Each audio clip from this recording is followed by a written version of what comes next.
네, 지금 코로나19 확진자 수가 늘고 있고요. 그래서 사회적 거리두기 계속해서 강화됐습니다. 지금 3단계로 격상한다는 얘기 나오고 있고요. 소상공인들이 그 어느 때보다 극심한 고통 겪고 있고 추운 겨울 보내고 있습니다.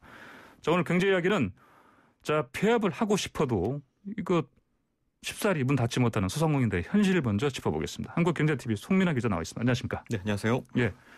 자, 계속해서 우리 거리두기 얘기할 때마다 그 소상공인들, 자영업자들 고통이 제일 지금 극심하다 이런 얘기 하지 않습니까? 네. 직격탄 맞았다고 하고 있고요. 네.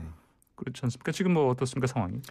네, 이 코로나19 사태가 이제 본격적으로 좀 영향을 주기 시작했던 2월부터 좀 석 달 동안은 그 서울 시내 음식점과 주점의 그 폐업 건수가 모두 3,800여 건이었습니다. 예. 이 행정안전부 이 같은 자료에 따르면 지난해 같은 기간보다 폐업 건수는 오히려 7%가량 더 줄어든 수치였는데요. 네.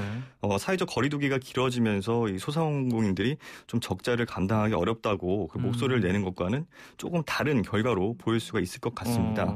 그러니까 이제 힘들면 보통 문을 닫는 경우도 많지 않습니까? 그렇죠. 그럴 거라고 예상을 하는데. 그런데 오히려 예상과는 폐업 달리 건수는 지난해 같은 기간에 비해서 오히려 7%가량 더 줄어든 그런 수치였습니다. 예.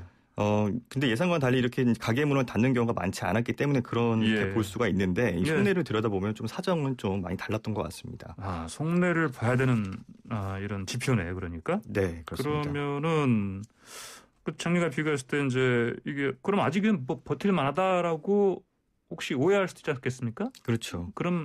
그러면은 실상은 다르다. 맞습니다. 이 소상공인들 입장에서는 보면 이제 폐업을 하고 싶어도 못 하고 있다 이렇게 이해하시면 맞을 것 같습니다. 그 취재에 응했던 대부분의 소상공인들이 그 감당해야 할 그 폐업 비용 때문에 장사가 안 된다고 해서 무작정 문을 닫을 수는 없다라고 속내를 털어놓기도 했는데요.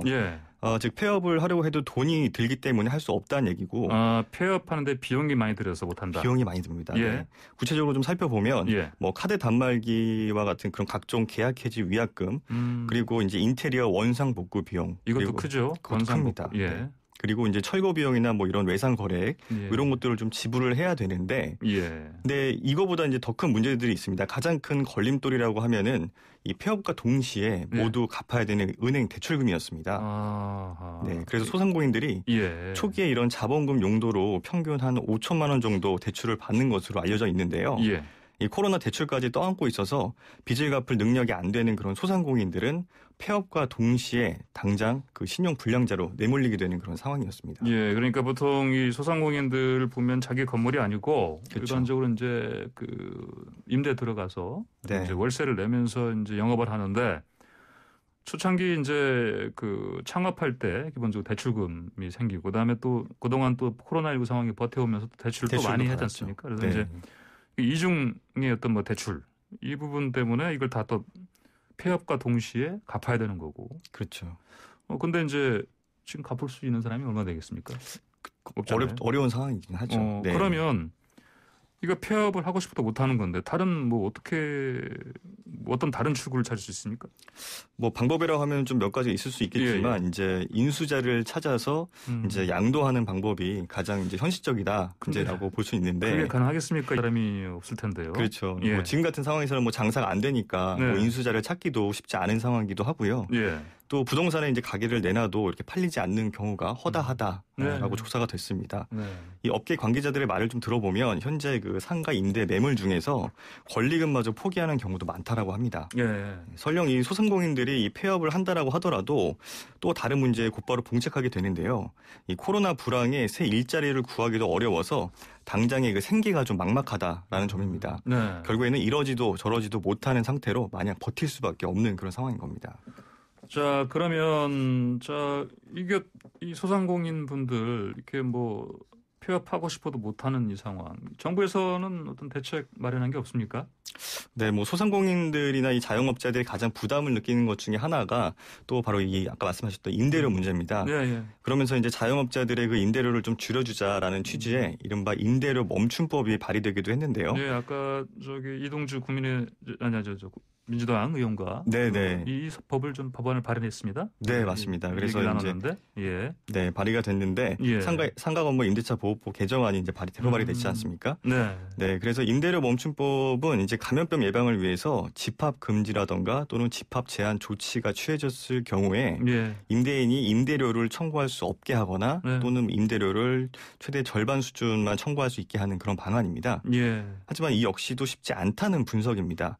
왜냐하면은 그 부담을 임대인에게 전가하는 방식이어서 거센 저항이 예견되고 있기 때문인데요. 임대인한테 월세 받지 마라. 그렇죠. 이거니까요. 예, 그걸 강요할 수 없는 상황이긴 한데요. 자, 일부 전문가들은 재산권의 그 과도한 침해라고 그래서 이제 밝히기도 했습니다. 어려움에 빠진 자영업자나 소상공인들을 지원하는 게 맞다면서도 그 지원의 책임은 정부에 있는 것이지 이게 이제 임대인에게 있는 게 아니다라는 입장을 내놓은 건데요.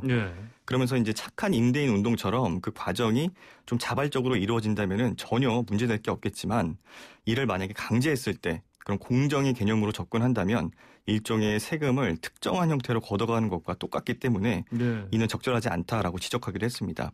즉 임대료 인하에 동참하는 그런 임대인에게 세금 인센티브를 좀 주거나 또는 소상공인 계층에 어떤 직접적인 재정 지원을 해주는 것이 바람직하다 뭐 이런 입장인 겁니다. 근데 현실적으로 이런 착한 임대인이 뭐 얼마나 나오겠습니까? 어렵죠. 왜냐하면 임대인들도 또 빚내서 건물 사는 사람들도 많거든요. 뭐 이런 상황도 있고요.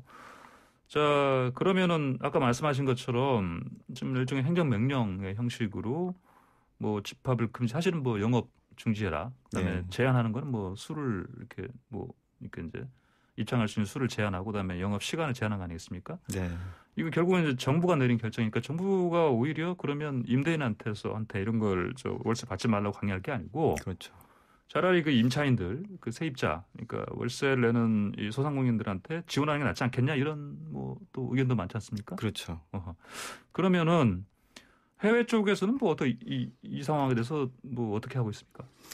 네, 뭐 이런 논란이 좀 이제 해외에서도 이제 있었던 모양입니다. 그래서 임대료 멈춤 정책을 시행하면서도 정부가 임차인하고 임대인 모두를 보호하도록 했는데요. 뭐 호주의 경우를 한번 들어보면 임차인이 전년 대비해서 매출액이 감소한 것을 증명할 경우에는 그 금액만큼 임대료를 좀 낮추거나 또는 미룰 수 있게 했습니다. 하지만 임대인에게 무조건 그 부담을 지우진 않고 있고요. 그래요. 네, 캐나다의 경우에는 긴급 상가 임대료 지원 정책이라고 해서 이 정부 지원을 통해서 임대료 인하를 장려하는 방안을 시행했는데요. 임대인이 임차인의 월 임대료를 최소 75%를 인하를 해주면 정부가 월 임대료의 50%를 임대인에게 지원을 해주는 정책입니다. 즉 임차인은 임대료의 25%만 부담하면 되는 건데요. 이 역시도 임대인에게 세금 감면 혜택을 주고 있습니다. 아, 그렇군요. 자, 그 주제를 좀 바꿀게요. 변창흠 국토교통부 장관 후보자 취임 후에 또 자, 부동산 시장 정책 어떻게 변할 것 같습니까? 네, 먼저 이제 그 변창흠 후보자가 이제 그 차기 국토부 장관 후보자로 좀 내정이 됐었을 때 조금 예상 밖의 인물이다. 뭐 이런 좀 반응들이 나왔었습니다. 예상 밖의 인물이다. 네. 그 이유가 이제 교수 출신인 이 변창흠 국토교통부 장관 후보자는 좀 양력을 좀 살펴보면 서울주택도시공사 사장하고 또 서울 한국토지주택공사 사장을 처음으로 모두 역임한 인물입니다. 보통 이 개각이 진행될 때 차기 장관에 대한 그 하마평이 좀 쏟아지기 마련인데요. 그렇죠. 변 후보자의 경우에는 크게 언급된 적이 없었던 인물입니다. 네. 근데 변 후보자는 이 도시계획이나 도시재생과 같은 그런 주택 공급 정책 전문가로 알려져 있습니다. 각종 개발 사업에서 아이디어가 많고 또 다양한 경험을 쌓은 것이 장점으로 꼽히는데요. 특히 이 SH 사장 시절에는 서울형 도시재생 사업을 주도했는데 문재인 정부의 도시재생 뉴딜 정책에도 적지 않은 영향을 끼쳤다. 이런 평가를 받고 있습니다. 최근 그 부동산 시장 불안이 주택 공급 부족에서 기인했다는 그런 지적이 좀 많았던 만큼 주택 공급 전문가를 국토부 장관에 지명한 게 아니냐 이런 말도 좀 나오고 있는 상황입니다. 그러면 이제 이런 전문가가 취임한다면 그러면 이제 서울 지역의 공급 확대 어떤 방점을 둔 그런 부동산 대책 새로 또 25번째 아니겠습니까? 나오지 네. 않겠습니까? 네. 예.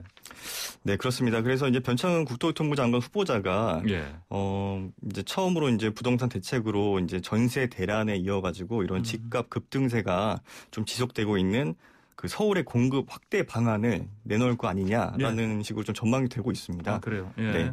현재 그 국토부는 모든 가능성을 좀 열어두고 서울에서 그 주택 공급을 확대할 수 있는 방안을 좀 다각도로 검토하고 있는 것으로 알려지고 있는데요. 그 장관 후보자가 인사청문회를 통과하기 전부터 이렇게 구체적인 대책급의 그런 내용이 준비되는 것은 좀 전례를 찾기 어려울 정도로 상당히 이례적인 일이다라고 볼 수 있을 것 같습니다. 아, 그래요? 네.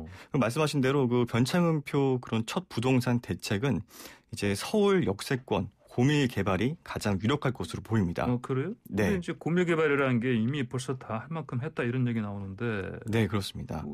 글쎄요, 어떻게 될까요, 이게? 변 후보자는 이제 그동안 기자 간담회 등을 통해서 서울 시내 그런 역세권 고밀 개발의 필요성을 좀 여러 차례 강조한 바가 있었는데요. 교통 여건이 좋은 그 역세권에 대해서 과감하게 높은 용적률 인센티브를 줘서 주택 공급을 대폭 늘리자 하는 것이 바로 이 변 후보자의 구상입니다. 그러면 한마디로 말하면 저 건물 더 높게 올리는 거 높게 올릴 수 허용하는 거 아니겠습니까? 그렇죠. 그거 허용해라라는 건데 이 과정에서 이제 인센티브의 대가로 좀 주택을 확보를 해서 공공 임대는 물론이고 또 공공 분양으로 좀 활용하자라는 그런 방안들도 좀 포함이 된 걸로 알고 있습니다. 아, 그래요? 네. 그리고 또 다른 서울 공급 그 확대 방안으로는 주요 도로나 또 철도를 지하로 내린 뒤에 그 위에 주택을 올리는 그런 방안들도 좀 거론이 되곤 있습니다. 아, 그래? 이런 건 보면 이를테면 프랑스의 라데팡스라든지 이런 모델을 좀 따르는 것 같네요, 보니까. 네, 해외에서 좀 사례가 좀 있는 것으로 이제 알려지고 있는데요. 아, 그래요? 네, 그런데 이제 서울 시내에서 활용할 수 있는 땅이 이미 그 수차례에 걸친 그 공급 대책 때문에 대부분 이제 포함됐기 때문에 그래서 새로운 대안이 좀 나올지는 좀 미지수입니다. 그래서 이제 부동산 전문가들은 재개발이나 이 재건축과 같은 그런 정비 사업의 규제를 풀어서 서울 주택 공급을 좀 확대하는 것이 필요하다. 이렇게 좀 입을 모으고 있습니다. 자, 현 정부는 그 주택 많은 갖고 있는 소유한 사람들을 사실 특이 세력을 몰고 있다, 지목하고 이런 관점에서 이제 부동산 쪽의 어떤 불로소득이라든지 이런 것들은 다 걷어들이겠다 이런 입장 아니겠습니까? 네, 맞습니다. 그런데 변 후보자도 비슷한 철학입니까? 좀 정부 기조와 좀 이렇게 일맥상통한 부분이 상당히 많다라고 볼 수 있겠습니다. 그동안에 이 정부는 그 집가 상승 등 이 부동산으로 얻은 이익 자체를 좀 정당하지 않다라고 규정을 해왔지 않습니까? 변 후보자는 이 부동산 초과 이익을 환수하는 그 다양한 방법들을 좀 제시해 왔는데요. 좀 대표적인 게 토지 임대부 주택하고 환매 조건부 주택입니다. 토지 임대부 주택이 뭐냐면 땅은 공공기관이 갖고 집은 민간이 소유하는 그런 방식을 말하고요. 또 환매 조건부 주택은 분양받은 집을 나중에 팔 때 공공기관과 합의한 가격에 되파는 겁니다. 좀 쉽게 말하면 이제 새로운 집에 들어갈 때 조금 저렴한 가격으로 오래 살 수 있는 대신에 나중에 이 집을 팔 때에는 그 시세 차익을 국가에게 이제 돌려준다. 라는 개념으로 보시면 될 것 같습니다. 그럼 이 모델에 성공하려면 기본적으로 개인이 집에 들어갈 때 그렇죠. 정말 그 주변 시세에 비해서 아주 싸게 들어갈 수 있어야 성공하지 않겠습니까? 맞습니다. 그리고 이제 투기에 대한 부분들도 어느 정도 좀 해소가 될 수 있을 것으로 보고 있는 건데 근데 이제 문제는 이런 정책이 이미 그 시장에서 조금 실패한 정책이다라고 평가를 받는다는 데 있습니다. 실제로 이제 2007년도에 경기도 군포에서 이런 토지 임대부 주택하고 판매 조건부 주택의 그런 시범 사업이 진행됐었습니다. 당시 예비 입주자들의 그 외면 속에서 청약 경쟁률은 0.1대 1에 불과했고요. 90%가 넘는 물량이 미분양으로 남은 바가 있습니다. 그런데도 이 변 후보자가 장관으로 취임한 이후에 토지 임대부 주택이나 또는 이 환매 조건부 주택 정책을 다시 꺼내들 것이다라고 보는 시각이 좀 적지가 않습니다. 만약에 이 정책이 좀 적용이 된다라고 한다면 변 후보자가 이 LH 사장을 역임할 때 크게 관여했던 3기 신도시가 그 대상이 될 것이다라는 분석이 또 나오고 있습니다. 변 후보자가 이미 잘 알고 있는 것을 대상으로 해서 이런 새로운 모델을 적용할 것이다. 이렇게 볼 수 있겠네요. 자, 오늘 소식 여기까지 듣겠습니다. 감사합니다. 감사합니다. 지금까지 한국경제TV 송민아 기자와 얘기 나눴습니다.